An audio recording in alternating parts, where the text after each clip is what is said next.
Election commission में मखसूस नशिस्तों से मुताल्लिक आज भी मशावरती इजलास होगा। चीफ इलेक्शन कमिश्नर की जेर सदारत होने वाले इजलास में इलेक्शन कमीशन के मेंबरान, हुकाम और कानूनी टीम शरीक होगी।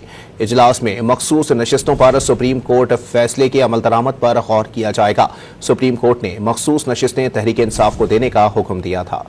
इलेक्शन कमीशन में मखसूस नशिस्तों से मुताल्लिक आज भी मशावरती इजलास होगा। चीफ इलेक्शन कमिश्नर की जेर सदारत होने वाले इजलास में इलेक्शन कमीशन के मेंबरान, हुकाम और कानूनी टीम शरीक होगी।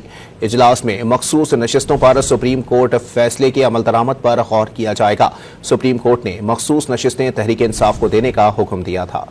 इलेक्शन कमीशन में मखसूस नशिस्तों से मुताल्लिक आज भी मशावरती इजलास होगा। चीफ इलेक्शन कमिश्नर की जेर सदारत होने वाले इजलास में इलेक्शन कमीशन के मेंबरान, हुकाम और कानूनी टीम शरीक होगी।